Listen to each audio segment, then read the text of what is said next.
Ek het elke dag 8 tot 10 tot 12 ure in die gym gewerk. En ek het baie daarvan gehou, want ek was 'n Suid-Afrikaanse liggaamsbouer, maar na die amputasie van my linkerbeen, ek gaan nog steeds gym toe, en ek werk vir 'n uur, maar my inkomste is te min.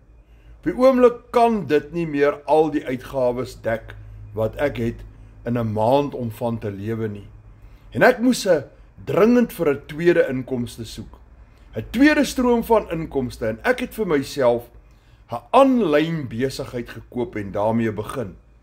En ek het elke oomblik tot vandag toe nog ontsettend geniet. Die opleiding, die training, dat ek met my selfoon kan werk. Ek hou van tegnologiese goedjies.